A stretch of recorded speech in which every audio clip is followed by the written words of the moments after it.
Hi, everyone. I'm Sanjana. I'm an internet JA who's working the fireside chats, and I'm here with Rickie Taylor. Rickie, thank you so much for being here. Absolutely, Sanjana. Thanks for having me. So let's get started. Tell us about your educational and professional backgrounds and the path that you took to get to the position that you're in today. Oh man, this is going to be a long story, but the current position I'm in is a regional director for retirement plan consultants. It's a full service retirement TPA record keeping 338 fiduciary.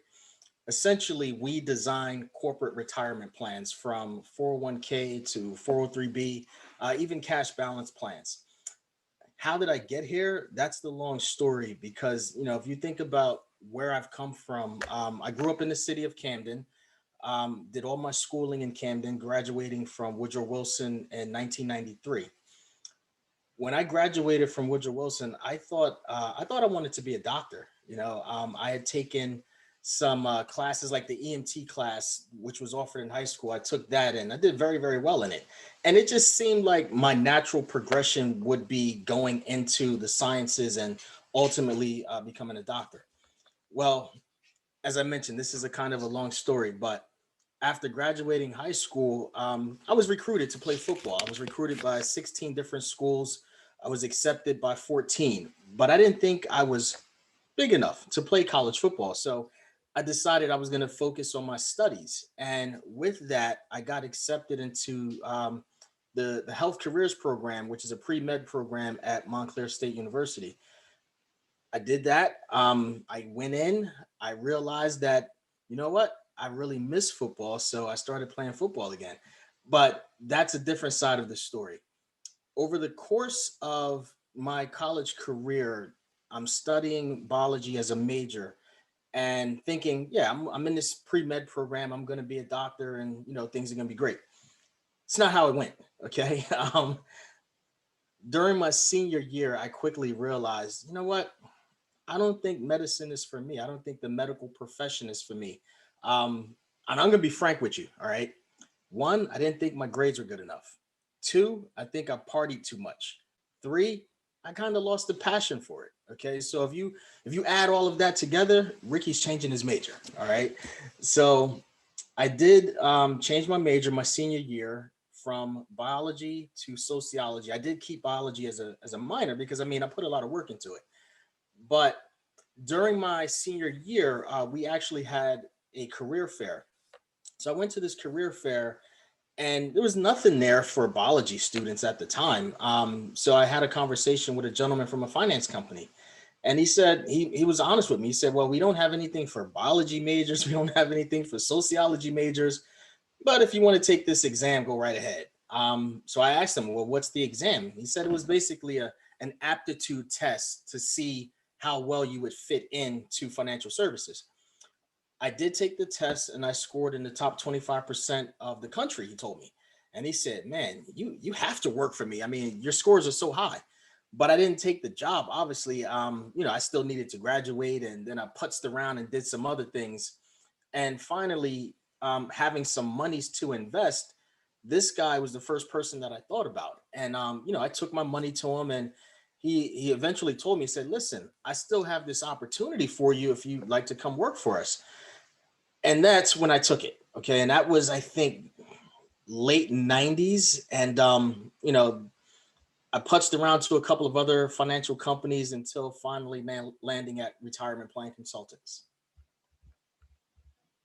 Wow. Honestly, that's such an incredible story. Like, I feel, you know, especially like with young people, it's really easy to just get sort of fixed on this idea of like what you want your future to look like. And it can be really hard to admit, like this isn't the path for me. Like I need to do something else. So to hear that you went through that and came out on the other side, like that's so awesome. Yeah, I think you're absolutely right because it is difficult, especially when you have different people speaking to you. For instance, when I told my mom from the time I was super small was always telling me, I want you to be a lawyer. I want you to be a doctor. That's the successful track. But when I told her, I said, Ma, I don't think I'm going to make it as a doctor. She wasn't upset, but I felt like I disappointed her. Okay. Because again, that's what she had been trying to explain and teach and preach for so many years. But telling her that I'm not going to be a doctor, I felt like it was going to, kind of crush her. Honestly, I don't know if it did or didn't. I mean, she still loves me to this day, so we're okay. Yeah, I think like, at the end of the day, if you're happy, you're doing something that brings you joy and you're successful, then that's all that really matters for parents. Yeah, absolutely. All right, so moving along, my next question for you is, did you have any significant extracurricular experiences in high school and or college that really helped you later on in your career? That could be like clubs, organizations, anything like that. Um, Not many. So graduating high school, or I'm sorry, being in high school, I was a part of the African American Club. And I think it was more about the people behind the club as opposed to what we were doing in the club. And what I mean by that is the people behind the club, I mean, they had the knowledge, they had the push to give us. We didn't do much. Okay. I mean, we put on a couple of skits, if I remember correctly, but we didn't do as much as we're doing today. Okay. But again, the people behind the organization, they were the ones who were saying, hey, listen, make sure you apply to all of these colleges. Make sure you find a college that's going to fit your personality and things like that. So I would say, being a part of that and just primarily listening to the people behind the organization is what helped me. When I did get to college, I didn't join any groups. Okay. I was primarily focused on my science studies and then, of course, playing football. I probably, and looking back on it, I absolutely should have connected with some groups because when you think about it, it's those groups and fraternities and sororities and, like I said, groups in general that can help shape you. Not only that, once you graduate, they can be a great resource. Okay. So I would even say to young people who are watching this and listening to this, make sure you attach yourself to some type of group. And it doesn't have to simply be one group. Okay. Think about the different passions that you have that you can explore with different groups. Absolutely. And I feel like I'm sure a lot of the kids watching today could definitely agree that they're part of some groups or maybe they want to be part of some groups. And I think the real value to be taken from that is the whole aspect of networking, like you mentioned, and having that support system. So that was a great point that you made. Yeah, absolutely. And if I could add on that just a touch, that's probably one of the key things that we need to teach young people how to network. Okay. I mean, of course, you have your friends, your group of friends, which technically is networking, but outside of that group, I mean, even growing up and being in the high school that I was at, I think I was fortunate because, I was a nerd. I'm going to be honest with you. I mean, my grades were great. I was cool with all my teachers and, teacher's pet type of deal. But since I also played football, I was kind of considered a jock also. So I was more like a hybrid. And I was cool with the nerds. I was cool with the jocks. I don't even know if we can use those terms today. I'm sorry. But the point is make yourself available to everybody. Okay. Even if you feel like that person or that crew over there is not my speed, because one, either you could be their boss one day or they could be yours. Okay. And you absolutely don't want a high school grudge to impact how your success goes. Okay. If you run into that person again. So I think we do absolutely need to teach and talk about more networking skills among young people. I totally agree. And like coming to college, that's when I really realized the importance of networking. I think before that, the subject was kind of, touched on, but there was never that like kind of aha moment of like, you need this, especially like if you're going to be honestly in any field. I was going to say business, but in any field, you're going to Yeah, need that, like it's so important. So to all the young people out there, if you're watching this, definitely keep networking in the forefront of your mind. indeed. So, my next question is, what led you to pursue the career that you have now? And were your aspirations for your career path different in high school and or college compared to how they actually unfolded? I know you touched on this a bit, but were there any sort of specific moments that you wanted to talk about? Well, I would say, of course, we already know my aspirations from high school and college are totally different than what I'm doing now. This is probably the best thing for me. Okay. And I'm sorry if you're hearing chimes going off. I get emails coming in. But in the position that I'm in now, truthfully, I wish I had known about this maybe 10 or 15 years ago. I mean, I've been in this role now for 5 years, and it affords me the opportunity to, one, be able to travel, two, be able to meet people. I mean, I'm a people person. I love talking to people. I love educating. And with what I'm doing now, I get to run up and down the East Coast and, as far west as Ohio, down to Florida, things like that. If I had known this opportunity was out there, I absolutely would have gone for it. It just so happens that I actually stumbled upon this position. I gotten laid off from a job that I was at, collectively for about 9 years. And because I had did some great work with the company and some of the company's partners, one of the folks reached out and simply said, "Hey, I got this opportunity for you if you want to explore it." Now, I'm going to tell you, I also love cooking. Okay.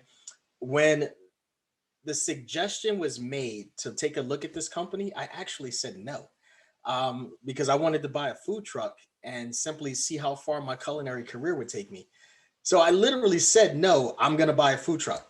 And the gentleman said, yeah, that's right. I forgot you love to cook. And so during the course of the conversation, he came back to it and he said, well, look, it's great to catch up with you, but if you don't mind, I'd like to put your name in and see what happens. I said, you know what? Go ahead, see what happens. I got a call the next day. My current boss was explaining the position to me, and he said, well, you get to travel, you get to literally run up and down the East Coast, you get to make as much money as you possibly can based on your efforts. You get to talk to people. You get to use the skills and the knowledge that you have in retirement planning to literally grow your own business. And I said, what?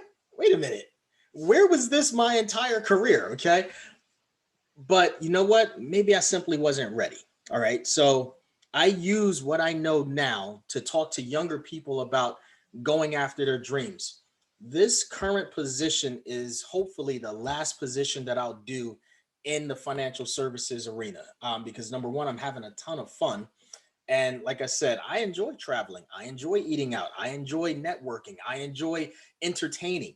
And that's all what I'm doing currently in this role. So, I mean, I'm fortunate. I'm blessed to have made a great connection by networking and doing some good business that this person thought enough about me to introduce me to this company. Absolutely. Yeah. That just goes to show the power of networking. So, you mentioned that you are a mentor for some young people. So, I just wanted to ask you, like, what does mentorship really mean to you, and how have you really grown into that role of being a mentor? Yes. Oh man, that's a great question. Mentoring is very important to me because I lost my father at a very young age. I was only 11 years old, and didn't have like the structured guidance until I think my mom remarried when she was like 16, or when I was 16 or so. So for that 5 year span, I'm basically trying to figure out things on my own. And as I got older, I realized, man, I really missed the guidance and the teachings of my first father who passed away. And I said, well, you know what? If I ever get the chance to do a conversation with a young person and help them see a better way, I want to do it. Okay. So I naturally evolved into it because one, I had a child at a very young age. I was only 17 years old. So I actually basically mentored my daughter into who she is now. And I'll just tell everybody she's absolutely fantastic. So that was probably my first foray into actually being a mentor, is taking care of my daughter.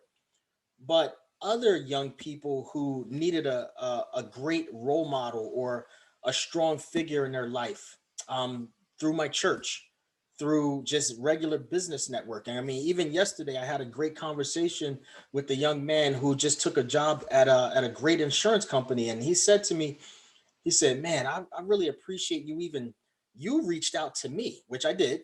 And he said, I appreciate you just talking to me about everything that we're discussing. So in the African American community, for young men and young women, but I'm speaking more of the young men first, we have to gravitate towards a strong figure who's going to help us see where our faults lie, help us navigate the different struggles that are definitely going to come. Okay. And even for the young women, gravitating towards a strong female presence. Of course, gravitating to father figures, your father would be fantastic as well, because you can learn so much from all of us. All right. And even though we're talking about, people of color, we're including all people of color in this, but primarily African Americans, because when you look at the statistics, it shows that most African American young men growing up in the inner city are without a father figure. Okay. So, in my opinion, the mentoring is absolutely needed, because at the end of the day, like I did growing up, I needed to know that there was something better that I could strive for. All right. Something bigger than what my surroundings dictated at that particular time. All right. Me personally, I'm 46 years old right now, and I have 3 mentors currently. And I speak with my mentors probably every 3 to 4 weeks or so. All right. Because I'm not finished growing. I'm not finished learning. Okay. And that's what I think, more young people need to understand is this is a long road. I mean, you're constantly evolving, you're constantly learning, and you want to continuously pick the brains of people who are above you, who are ahead of you. So I think mentoring is absolutely important. I love that answer. And I think uh, even myself, I feel like, it's kind of easy to think there's some sort of big moment when you grow up, whenever that is, that life is sort of figured out. But that's just not the case, Yeah, like that's what lifelong learning is, and that's just how it goes. So thank you for that answer. absolutely. So my last question is, what advice would you give to young people who will be embarking on their professional lives soon? Hmm. What advice would I give to young people? First and foremost, be true to yourself. Okay. If you find that you're not happy in a situation, instead of complaining about it, do something about it. All right. Whether it's having a conversation with the hiring person, the hiring manager, whether it's finding a new job, whether it's bettering yourself to make yourself more marketable so you can get to a different position that you may want to be in. I would also say explore as much as possible, because I feel like, our world is huge. And if you've never left your particular area that you grew up in, if you've never left your immediate surroundings, you have to get out and see what else is out there. All right. I stress this a lot. All right. And the stress is get out, see what else is out there, find what you fit into. Okay. If you don't fit into it, make it fit you. But at the end of the day, you said something earlier. You said you definitely want to be happy with what you're doing. And that's the key thing. So many people are just simply grumpy employees. All right. Don't be a grumpy employee. Be a happy contributor and find what makes you happy the most. Most of the times when college kids enter college, they have their mind set on a particular major and a certain career path. And I don't remember the statistics, but it's really high. I want to say over 50% usually change their major and change their career path. So take the time to really explore what you think you want to do before you jump in. Because I'll use myself as an example.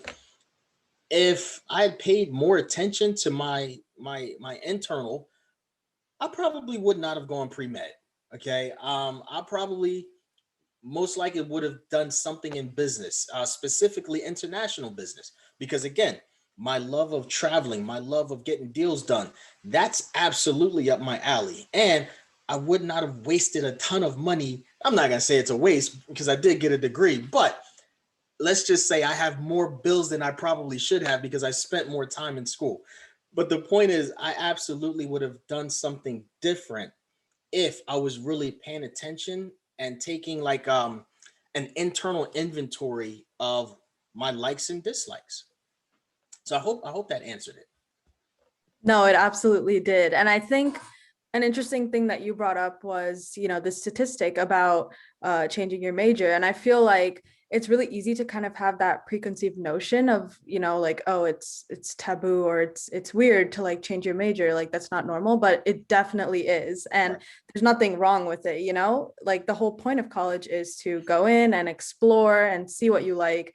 And I honestly think it's kind of crazy to have like high school seniors pick their majors, like you're so young at that point, like you haven't really, like you said, gone out and explored, so it's totally okay to change your major. Absolutely. Well, man, this was really fun. I mean, of course, if you have more questions, I'd love to keep going. So I'm turning it back over to you. That was it for the fireside chat, but thank you so much again. This was such a great session, and I know that anyone watching will get a lot of value from it. This has been a lot of fun, Sanjana. Thank you for having me. Of To course. everyone who's watching, I wish you much success.